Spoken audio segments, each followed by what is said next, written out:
Bonjour à tous et bienvenue dans cette nouvelle vidéo. Aujourd'hui il s'agit d'un nouvel update lecture et je vais vous parler de 4 romans et de 2 mangas.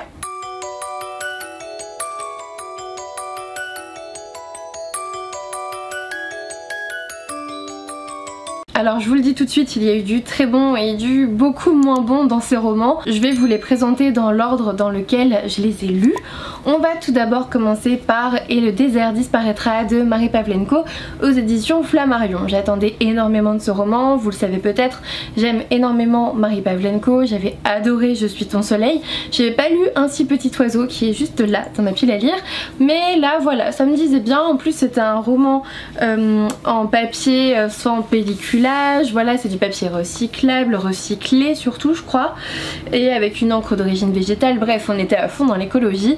Et le désert disparaîtra, vous voyez bien qu'on est dans un univers où justement il y a un énorme désert, il n'y a plus vraiment d'arbres, et on va suivre Samaa, enfin plus vraiment, il n'y en a vraiment plus beaucoup, et on va suivre Samaa qui vit avec un peuple de nomades en fait qui sont pourvus de chasseurs comme beaucoup de peuples, sauf qu'ils ne chassent pas les animaux parce qu'il n'y en a plus, ils chassent les arbres. Pourquoi?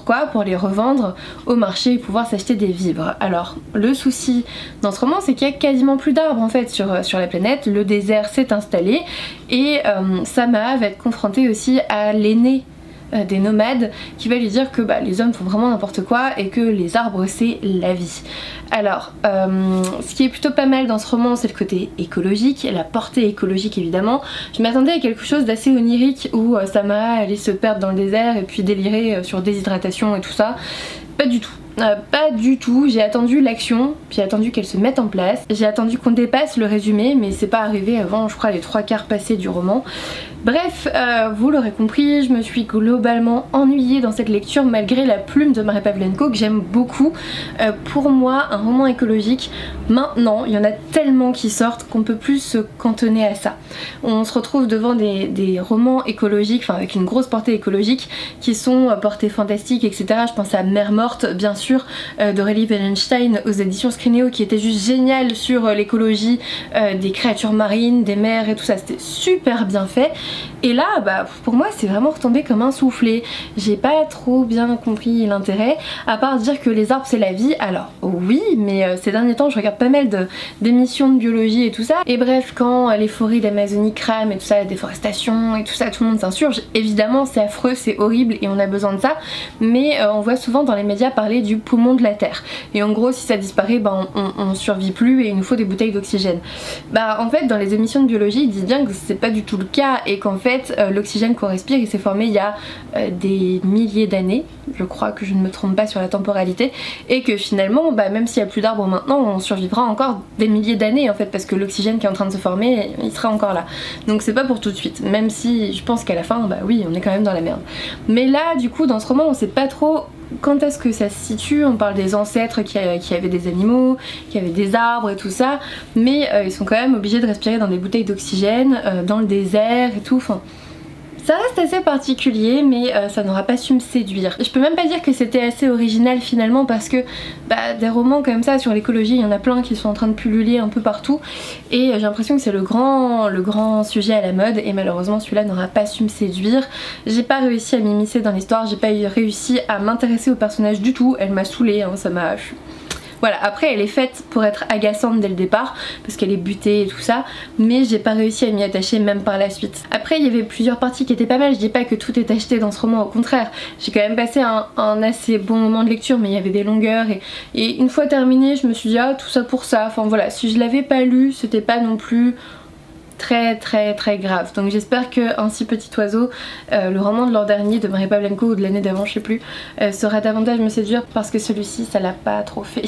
Ensuite je voulais vous signifier que j'ai aussi lu le tome 1 du Sorceleur, donc The Witcher, c'est de Andrzej Solozkowski, je sais plus. Je l'ai à la fois lu et écouter et c'était super bien. J'ai adoré suivre Geralt de Rive, le sorceleur, j'ai adoré découvrir les différentes créatures qu'il découvre au fur et à mesure de ses aventures. Le premier tome en fait c'est comme un recueil de nouvelles où il va de lieu en lieu, il y a toujours un lien, hein, il y a un fil rouge, il y a un fil conducteur, il n'y a pas de souci, on n'est pas perdu, mais voilà, il va de lieu en lieu pour découvrir de nouvelles créatures à chaque fois et puis un nouveau pan de son histoire et tout ça. C'est plutôt pas mal, franchement c'est plutôt bien écrit, j'étais à fond dans l'histoire et je vous avoue que ça m'a passé pas mal de trajets en voiture, c'était super bien en audiobook aussi, la voix elle est super bien avec Geralt. Donc voilà, j'ai pas encore vu la série, je vais lire le tome 2 et le tome 3 avant de m'attaquer à la série, mais je voulais vous dire que voilà, je l'ai lu et j'ai trouvé ça top, j'ai trouvé ça génial, l'univers il est super intéressant. Je veux pas en faire tout un pataquès parce que bah clairement vous êtes nombreux à connaître cette saga, à connaître soit les livres, soit les jeux, soit la série, donc voilà, moi aussi je l'ai lu et j'ai trouvé ça cool. Ensuite je vais vous parler d'un roman qui a été une très bonne lecture pour moi, c'était Shadow Scent, le tome 1, Le Parfum de l'Ombre de P.M. Freestone aux éditions La Martinière Jeunesse. C'est un roman que m'a gentiment envoyé la maison d'édition et voilà, forcément on va être dans un univers de fantasy dans le domaine olfactif, évidemment, Shadow Scent, sentir, voilà, on est à fond dedans. On va suivre Raquel qui veut devenir parfumeuse parce qu'elle veut gagner de l'argent en fait pour payer les médicaments pour son père qui est atteint d'une affliction, de la pourriture en fait, c'est un truc super bizarre, un mal qui est super contagieux j'ai l'impression, et en gros qui se propage, vous pourrissez et vos membres doivent être coupés, enfin bref, c'est pire que le diabète en tout cas, c'est horrible et il y a une odeur de chair putréfiée tout au long du roman, enfin c'est assez sympathique, surtout pour quelqu'un qui a un nez aussi développé et raffiné que Raquel, donc forcément ça va pas se passer comme elle veut et elle va se retrouver accusée à tort de l'empoisonnement du prince héritier en fait. Un peu compliqué. Dans ces chapitres on va alterner entre Raquel dont je viens de vous parler et Ash. Ash c'est qui? C'est le bouclier du prince héritier, en gros le mec qui protège le prince héritier d'Aramtesh. Aramtesh c'est l'univers. Le bouclier il est un peu bizarre parce qu'il est plein de tatouages, il a le crâne rasé, enfin il fait vraiment la grosse brutasse quoi. On sent qu'il y a un mystère autour de lui, autour de son histoire, autour de son passé et autour de sa nature profonde, mais on ne le découvrira qu'à la fin et c'était vraiment une super fin. On va suivre ces deux personnages qui vont se retrouver à un moment donné pour voguer vers d'autres horizons et chercher des ingrédients dont ils ont besoin pour sauver le royaume en fait, et on va découvrir plein de lieux secrets, plein de nouveaux univers en fait quelque part, parce qu'on va pas avoir que du désert, on commence un peu dans le désert puis après il va y avoir des contrées plus vertes et tout, on va être vraiment dans un univers très riche et c'est vraiment ce qui m'a énormément plu dans ce roman, l'univers qui est méga riche. Par contre ce qui a pêché un petit peu et ce qui fait que pour moi c'était pas un coup de cœur, c'est que j'étais pas émotionnellement impliquée avec les personnages.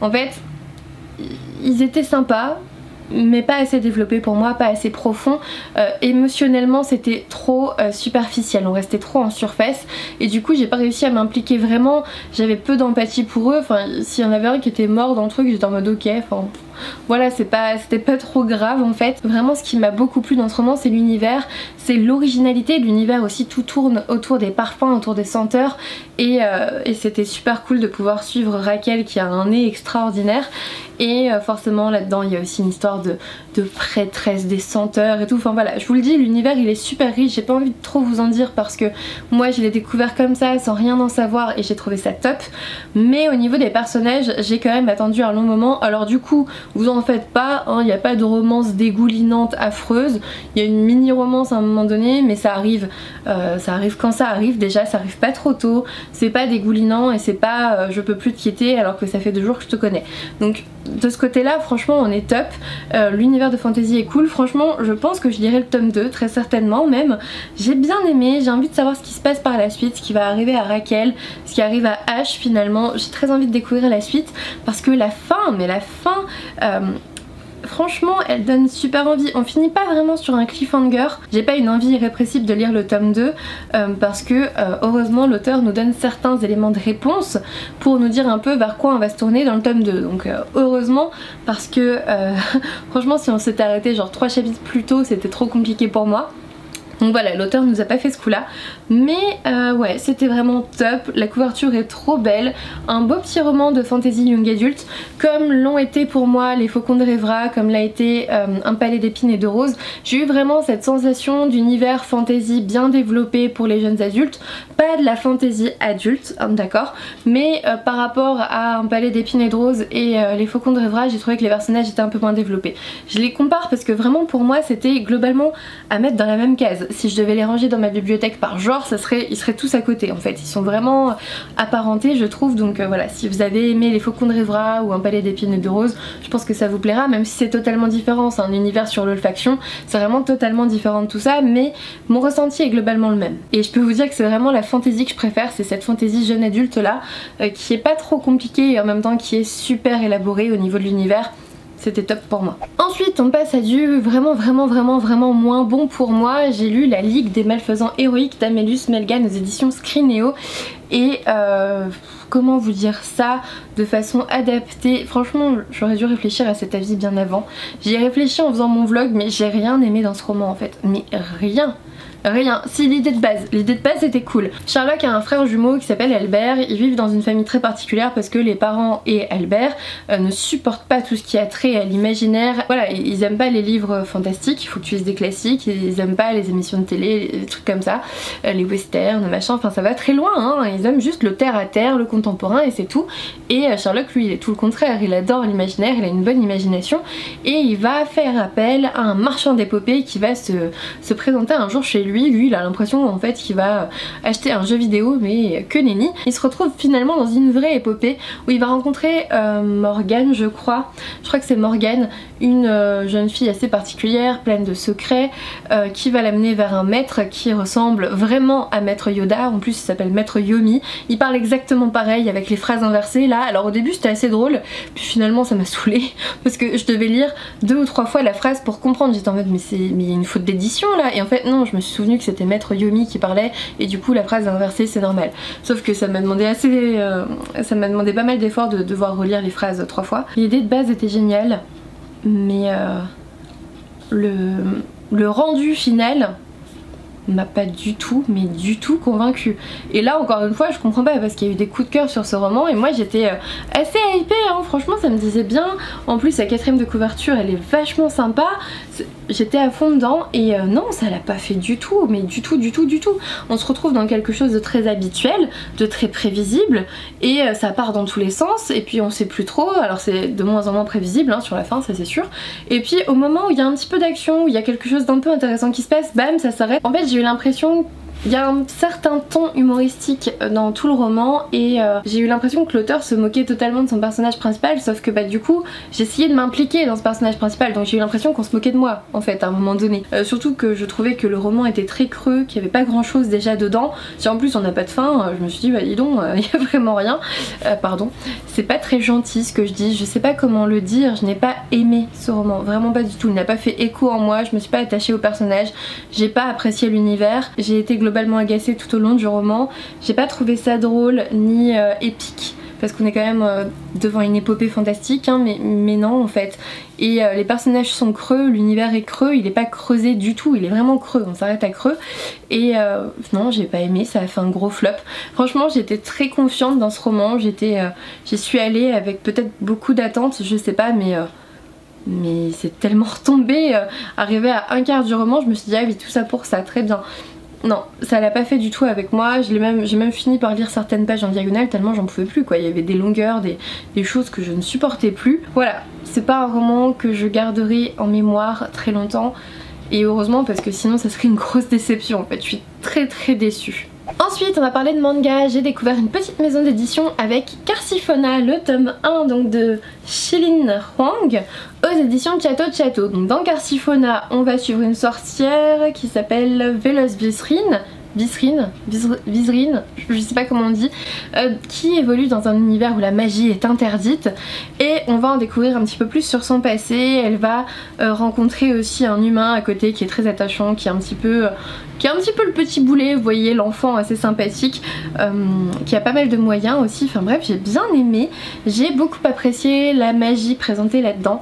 Alors je vous avoue que le premier tome au niveau des dessins je l'ai trouvé joli, mais aussi avec certaines planches pardon, un peu brouillon. Il y a une certaine menace qui plane sur eux, j'ai trop peur de trop en dire en fait, c'est incroyable. J'ai les tomes 2, 3, 4 parce que franchement j'ai bien aimé ce premier tome, donc je me suis acheté toute la saga qui était déjà sortie à ce moment là, comme ça au moins je le sais. Qu'est-ce que c'est un Carciphona? C'est un humain qui a été infecté par des esprits démoniaques et on va être confronté à une suspicion de Carciphona chez un personnage qu'on apprend à découvrir avec la sorcière. Donc voilà, dans ce premier tome on va en découvrir un petit peu plus sur l'histoire de cette sorcière, sur l'univers d'ailleurs qui m'a beaucoup plu, et j'ai hâte de lire la suite pour pouvoir voir ce qu'il a dans le ventre, ce petit manga. Et enfin je vais vous parler rapidement du manga Le Dragon et la Nonne, donc le tome 1 de Yuya Takano aux éditions Soleil Manga. Dans ce manga ici on va suivre, j'ai oublié son nom, une jeune nonne en fait qui pour sauver son village va se donner en sacrifice à Kuruera ou quelque chose comme ça je crois qu'elle s'appelle, et elle va se donner en sacrifice à Idoru, le dragon qui surplombe le village, histoire qu'il n'aille pas manger les pauvres petits villageois. Sauf que voilà, elle découvre le dragon et puis finalement elle lui dit bon t'es bien gentil, je veux bien que tu me manges, mais bon c'est un petit peu sale chez toi quand même, donc on va quand même pas se mettre à table dans une saleté pareille. Donc elle lui apprend à faire le ménage, parce que écoute finalement tu peux bien me manger comme sacrifice, y a pas de souci, mais je préfère être mangé dans une grotte propre. Et du coup bah, ils vont se mettre à faire le ménage, puis finalement le dragon il va être super fatigué, donc bah, il va pas la manger tout de suite. Et en fait dans toutes les histoires il y a toujours une question de ménage avec la nonne qui est censée être le sacrifice mais qui finalement n'est pas encore tuée. Donc voilà, le dragon est plutôt attachant. Au bout d'un moment on s'aperçoit qu'il a d'autres amis qui sont là en 4ème de couverture avec un serpent blanc un peu bizarre et une sorcière qui est aussi très particulière, mais bref c'était franchement intéressant, j'ai beaucoup aimé ce premier tome, je lirai forcément la suite parce que ça m'a bien plu, même si l'omniprésence du ménage c'était pas non plus une grande passion pour moi. Au bout d'un moment j'étais en mode oui bon t'aimes bien tout propre mais t'es clairement maniaque là, calme-toi un petit peu, mais bon écoutez étant donné que ça lui permet de rester en vie encore un petit peu on va la laisser faire son ménage hein, c'est tout. Bref celui-là était vraiment top, celui-là aussi dans un autre genre, totalement un autre genre. Bref c'était de belles découvertes manga en janvier hein. Cette vidéo est maintenant terminée, j'espère qu'elle vous aura plu, j'ai pu vous parler de pas mal de romans finalement assez rapidement parce que mon avis était toujours très tranché, soit j'avais adoré comme Shadowsent, soit j'avais vraiment été déçue ou en tout cas détesté ma lecture. J'ai essayé de pas trop vous en dire pour pas trop vous spoiler et puis surtout bah voilà, vous donner simplement mon ressenti. Si vous avez un avis totalement différent du mien, y a pas de souci, on en parle en commentaire, vous me laissez un petit mot là juste en dessous et on peut en débattre, c'est justement l'objectif de cette vidéo. N'hésitez pas à me laisser un petit pouce bleu, un abonnement si ça n'est toujours pas fait, et puis moi je vous dis à bientôt pour une nouvelle vidéo. Looking for someone in the neon lights who could make me